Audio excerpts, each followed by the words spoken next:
A certain German once said, Dutch top England. And a certain Frenchman said, a nation of shopkeepers. And an Italian added, in England there are 60 different religions and only one sauce. And finally an Englishman. This fortress built by nature for herself against infection and the hand of war, this happy breed of men, this little world, this precious stone, set in the silver sea, which serves it in the office of a wall or as a moat defensive to a house against the envy of less happy lands. This blessed plot, this earth, this realm, this England. There you have it, soldier from the States, 4 views of England. What will you have, soldier? Well, I'd take a beer, but in England, the beer is warm. They like it that way. They drive to the left. An English custom. Their coffee. Yes? Well, it ain't coffee. I admire your restraint. Of course, our tea isn't tea. Granted. I'll tell you another thing. Confidentially, this place is lousy with tradition. I see, like Westminster Abbey? That's a ticket. Or the Tower of London? Uh-huh. Or Magna Carta? I don't know about that. Better leave Magna Carta alone. I see. You're a scholar. Ah, plumber's helper. Sure, that's what I was. Did you ever hear of the plumber's code? Well, Section 26 is the Magna Carta of the plumbing business. Let me say it to you. Not now, soldier. I'm going to tell you something of the first Magna Carta. Is that so? Ain't you going to wear fancy clothes? Not even a ruffle. Oh, will you tell it like in the moon pictures? Gadzooks and forsooth and stuff like that? Not if I want to get paid, I won't. Just sit back and listen, soldier. For no matter your name and accent or where your father was born, in a sense, England is your ancestral home. This is your tongue and this your habit and your beginning. You and I, soldier, we came this way.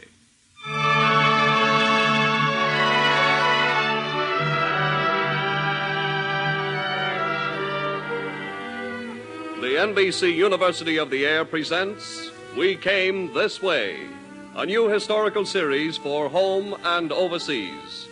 With John W. Vandercook as the narrator, we present Chapter 1, a story of Magna Carta in We Came This Way.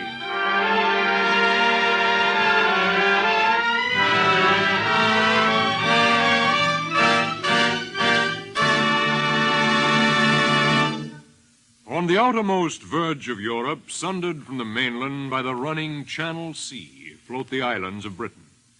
There was a time once, perhaps in the year 2000, before the Christian era, when Britain was a part of the continent and the Thames was tributary to the River Rhine.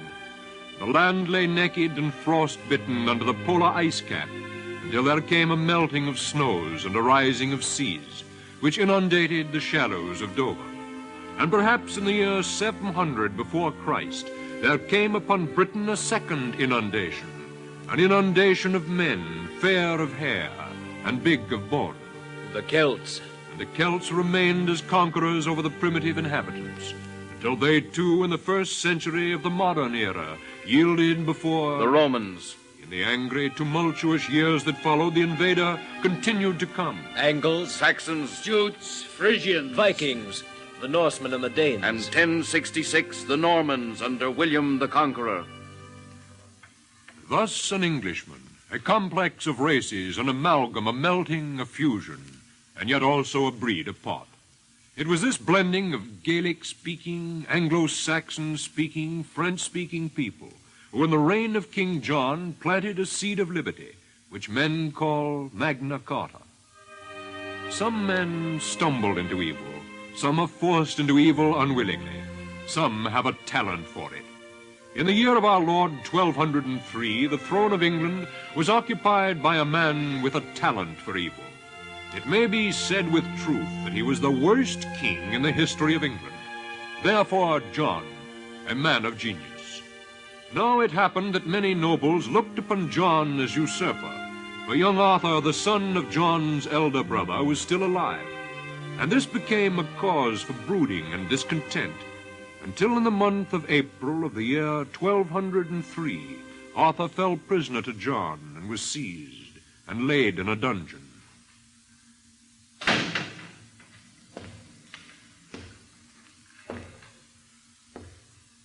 Who is it? Who's there? What do you want? King John. Uncle John, is it you? In the name of God, light a candle. Let me see your face. No candles, Arthur. Oh, it is you, John. A candle, sire. Nephew. Yes? What is it? Your candle is out. John, no. No, please. Not a dagger. Not while I'm unarmed. Merciful Father, I'm unarmed. Uncle!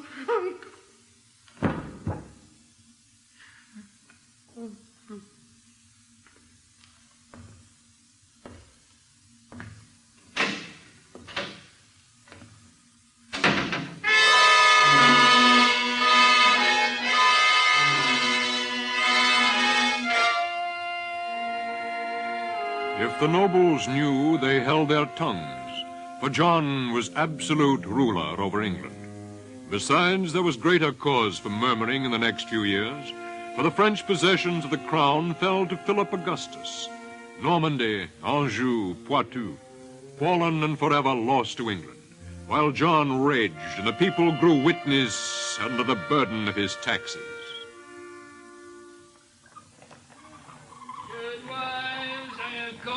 To sell, I have herring to sell, I have salt to sell, I have fine salt, good wife. Indeed it is, Chapman. And the herring? Taken from the North Sea before Michaelmas a week. Take it, good wife, it's cheap. I haven't even the half of a farthing, good sir. Taxes? Taxes. Good wife, can you tell me what's come over England? Haven't you heard, sir? John's come over us. Like a plague and a corruption. Curse his name. Amen, good sir. But careful.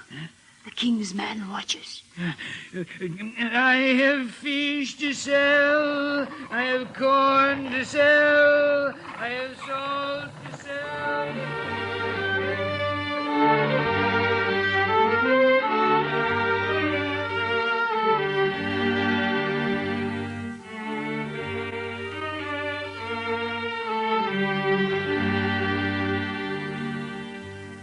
Fitzwalter, that's an uncommon surly face you wear this morning. Your Majesty should go among his subjects more.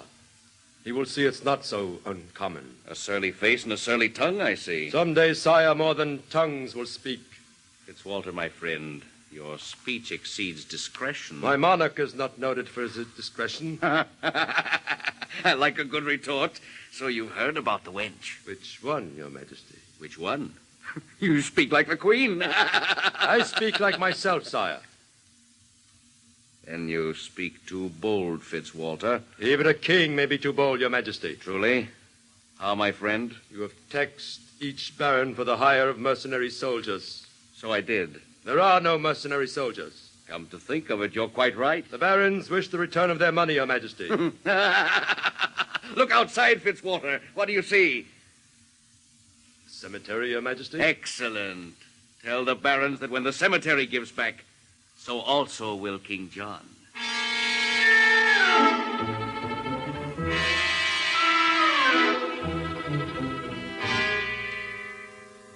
Thus merry England in the reign of King John.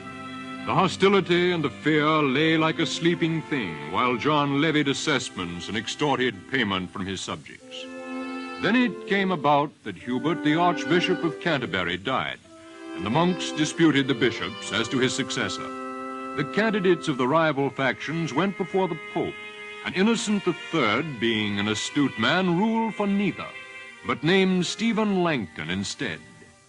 And King John grew mightily incensed. I do not meddle in the affairs of Rome. Let Rome not meddle in the affairs of England. Pembroke. Yes, Your Majesty. Do you know this Langton? Know him, sire? No, except that he is a cardinal of the church and the new Archbishop of Canterbury. Perhaps a cardinal in Rome, but not an archbishop in Canterbury. Pembroke, my orders. Yes, sire. Langton is refused admission to England. Am I understood? Very well, sire. Good. Now, We shall teach His Holiness that John will bear no trifling. Pembroke, order your men to seize church property throughout London.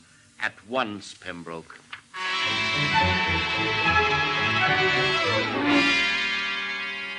Pembroke! Pembroke! Coming, Your Majesty. Does he think to frighten me? I am John of England. I'm the king. I beg your pardon, sire. I do not know. Oh, be still, you fool. The Pope has placed England under an interdict. I see through it, Pembroke. He seeks to turn the people against me. It won't work, do you hear? It won't work. Friar, admit us to the church. No. The doors of the churches of England are closed. It is the interdict. What are you waiting for, woman? For the bells, Friar. No church bells ring in England, woman. It is the interdict. Confess a dying old man of his sins, Father. I cannot. The last sacrament is forbidden under the interdict.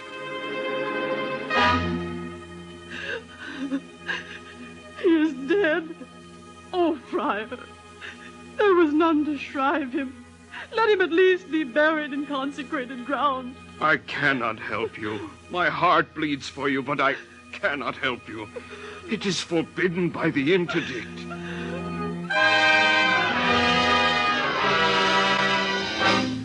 This is your doing, John. Sirrah, I am your king.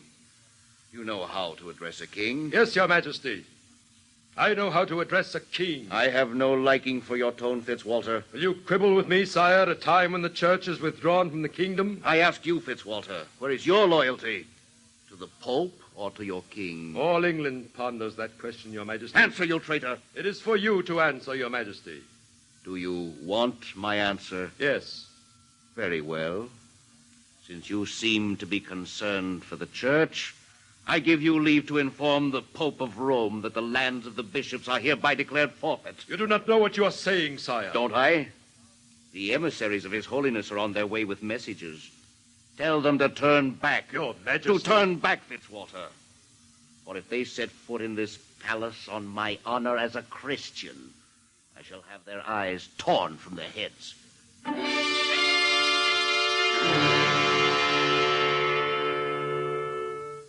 In the year 1209, Innocent III declared King John excommunicated. At once the men of Wales rose in rebellion, and John summoned his barons to go to war, and many barons refused. You are their leader, Fitzwalter. You have no proof of that, sire. Good for you that I do not. Your head would be in the executioner's basket. I do not doubt you, sire. Leader or no leader, Fitzwalter, inform my barons that those who stay at home must remain loyal, and I shall take measures to assure their loyalty. My Lord Pembroke. You called, sire. Go among our good barons, my lord, and take from each a child. For what purpose, Your Majesty? I speak to Pembroke, sir, not to you. But since you ask, Fitzwalter, I shall tell you. The children shall be my hostages. But, Your Majesty... You think I am without wit, Fitzwalter. I know how to command loyalty. Yes, the barons will be loyal, even to an excommunicated king.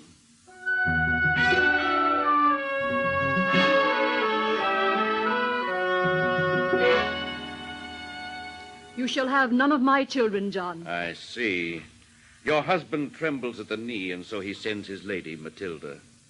Well, Matilda, return to your castle and order your husband here. No, John.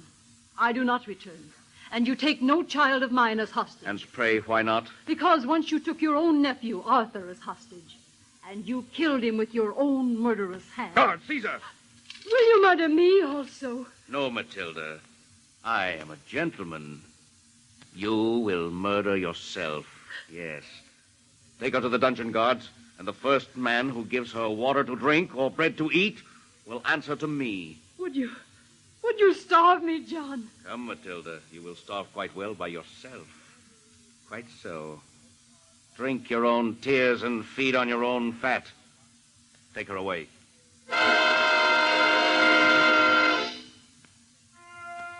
It is not the pain, but the cause which makes martyrs. And perhaps somewhere in England there is a monument to the Lady Matilda de Brose, who died a martyr's death. And also perhaps to Geoffrey, Archdeacon of Westminster, who suffered a leaden collar to be tightened around his neck because he would permit no priest to accompany the armies of an excommunicated and evil king. There were many martyrs in England. Some were hanged, and some were suffocated, and some were starved. And whether through fear of God or because he learned that Innocent III had authorized the King of France to lead a holy crusade against England, John yielded to the Pope and met with the papal legate at Dover. Do you, John, submit to His Holiness and do him homage? Why do you think I summoned you, you fool? Do you, John, or do you not? Very well, I do. Do you accept Stephen Langton as Archbishop of Canterbury? Call Philip of France off, and I'll accept the devil himself. Do you, John, or do you not? I do. Be quick, man. Be quick. Do you promise to make full restitution to the church and to the bishops, monks, clerks, and all those at the church whom you have wrongfully deprived of property and rights? Oh, what a dull fellow, my lords. I do, man. You seem to show no contrition, my son. Contrition is your business, not mine. Now send this accursed Stephen Langton to me, and let's be done with the mummery.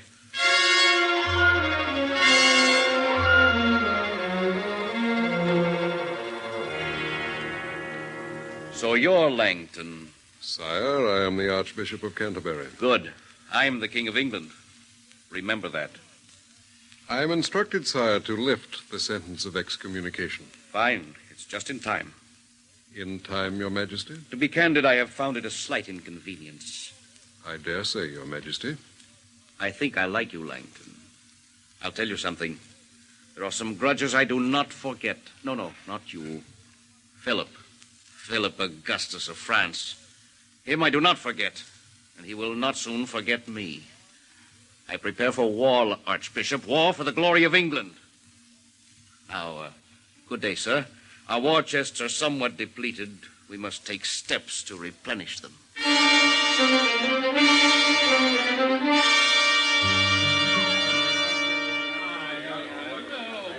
Be silent, gentlemen.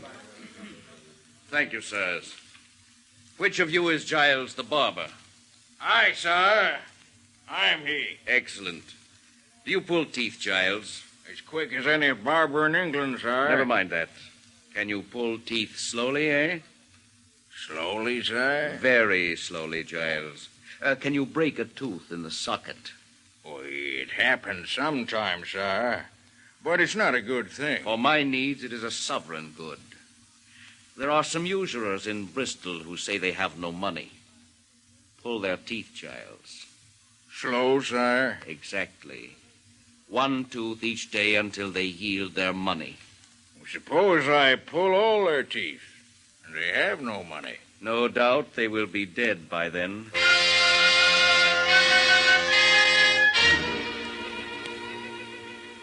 The barons are not bound to serve you abroad, sire. Speak for yourself, Fitzwalter. Gladly. My knights and I do not follow you to France. And if you try to compel us, sire...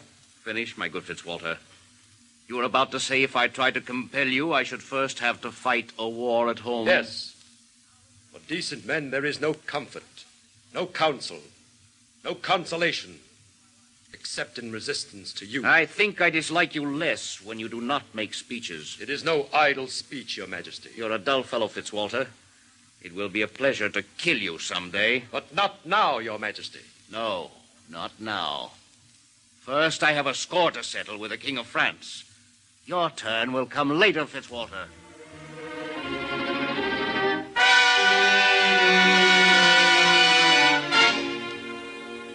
Archbishop, there are some in England who wish to know whether they can count on you.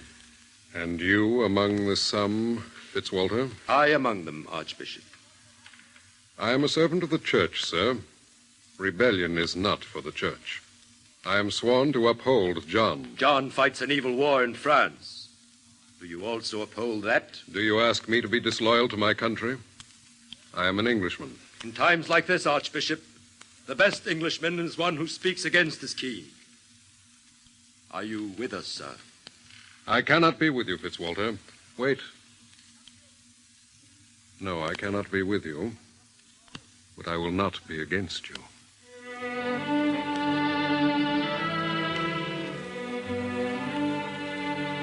The pattern shapes.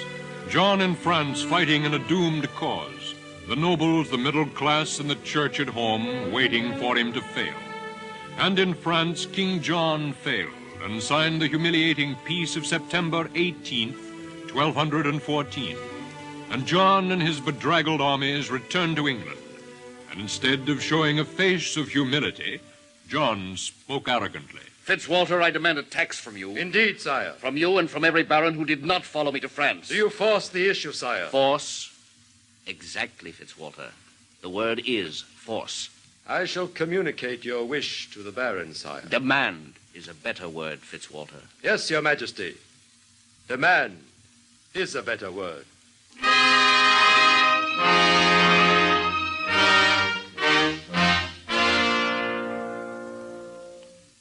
In solemn convocation on November 20th, 1214, the barons of England met with Robert Fitzwalter and Stephen Langton, Archbishop of Canterbury. They spoke of their common humiliation and of the corruption that beset the land. But they spoke warily and with fear of John, and some counseled moderation. No, I say no. You cannot resist moderately, for he will not compel you moderately. You counsel rebellion, Fitzwalter. Yes, my lord. I'm not afraid of the word. I am. If we resist the king, our peasants in time will resist us. They will, my lord, if you give them cause for resistance. And it will not be such a bad thing. Come, Fitzwalter. You don't mean that. Why not? You betray your class, sir. You do, if your peasants resist you for good cause. My lords, let us not find disagreement among ourselves. The king is treacherous and a tyrant. We serve him well by our divisions. If you wish liberty from tyranny, show John the point of your daggers. Do you also counsel rebellion, Archbishop Langton? I counsel justice, my lord. I see. Fitzwalter would show the point of his dagger, and the Archbishop would show the point of his scriptures.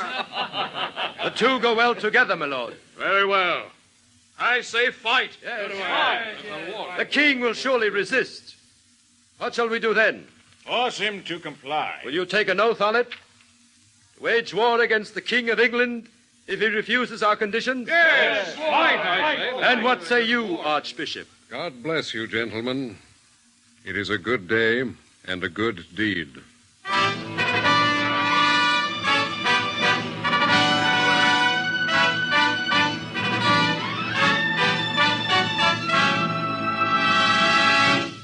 Langton. Do you address me, sire? I address you, Archbishop. Your Majesty. Excommunicate them. Who, sire? The rebels. I know no rebels, Your Majesty. You lie. You are contumacious, sire. Excommunicate them, I say. It is our order. I refuse, Your Majesty. How dare you, sir? I dare many things, Your Majesty. Even to threaten you with excommunication. I'll have you broken. Save your breath, sire. There is nothing you can do but sign the charter. I'll see them rot first. You will sign, Your Majesty. May God blaspheme your name, Stephen Langton. I marvel that one man can be so wicked. It's war they want, war they'll have. How will Your Majesty wage war? Who stands allied to John? My loyal subjects. There are none left. My nobles. They march against your castles even now. My people. They would see you die like an animal in a ditch and raise no finger to help you. My nobles, I say. There are still some who are not rebels. Who? Which, sire? My Lord Pembroke. Who else, sire? Name them. Name your loyal nobles. The name should come ready to your lips. Get out of my sight. Church, people, nobles. All stand against John of England. Get out of my sight, you traitor! But you will sign. Get out, I say! But you will sign. The devil rot your filthy tongue! Yes, I will sign. I will sign. Now get out!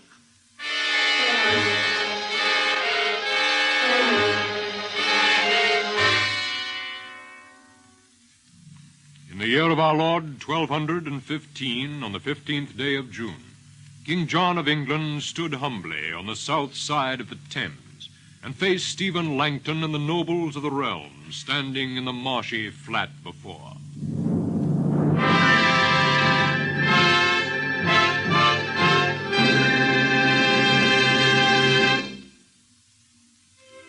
John by the grace of God, King of England, Lord of Ireland, Duke of Normandy and Aquitaine, and Earl of Anjou, to the archbishops, bishops, abbots, earls, barons, justices, reeves... And John was humble and also bitter. They have given me 25 over-kings, he said, and he cursed Stephen Langton and Robert Fitzwalter, but he put his seal of beeswax to the charter. This is the seed of liberty, the seed of English freedom and the American Bill of Rights. Yet if you look closely into the charter, you will find no word of trial by jury, no single reference to the basic right of habeas corpus. And yet there was much within the 62 provisions of the charter, which stands for today.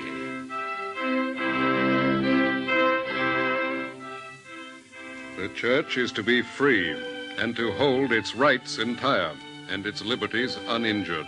No freeman shall be taken or imprisoned or dispossessed or outlawed or banished or in any way destroyed. Nor will we go upon him nor send upon him except by legal judgment of his peers or by the law of the land. To no one will we sell, to no one will we deny or delay right or justice.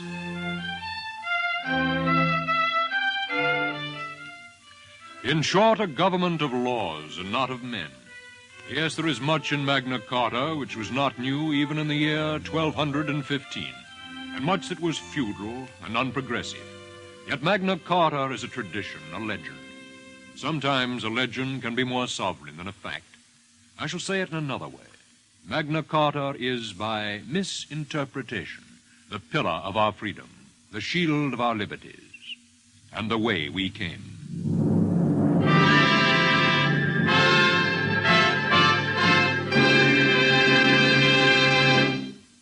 Thanks, Bud. I'm glad they gave him the works. He didn't sign it, soldier. But he put his seal to it. A seal of beeswax as big as a saucer. Now, let me tell you about the Magna Carta of the plumbing industry. Section 26 of the Code. Whereas, in pursuant of Section 24, Clause 1, Subsection 3G, Article 2A, all drains, sewers, cesspools, and... Very nice, soldier. Well, I ain't even begun. I get the point, though.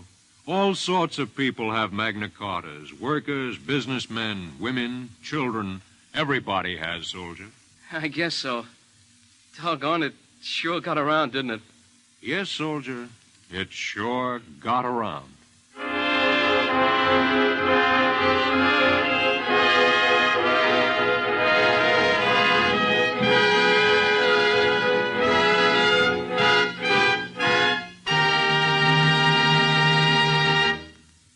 The NBC University of the Air has brought you Chapter 1 of the new historical series, We Came This Way. Next week, We Came This Way will present a story of a feudal revolution in the 14th century. A handbook containing background information with suggestions for further reading is now in publication. We shall be happy to send you at cost this valuable We Came This Way handbook, especially written for the current series. Send 25 cents to cover the cost of printing and mailing to We Came This Way, Post Office Box 30, Station J, New York 27, New York.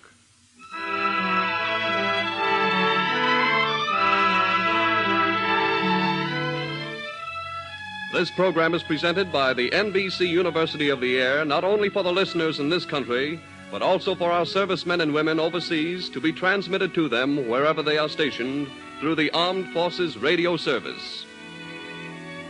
Tonight's script was written by Morton Wishengrad and directed by Ira Avery. The music was conducted by Milton Katims. Members of the cast were Gilbert Mack, Bartlett Robinson, Cecil Roy, Humphrey Davis, Joe DeSantis, Louis Van Rooten, John Merlin, and Lon Clark. The narrator was John W. Vandercook. This is the National Broadcasting Company.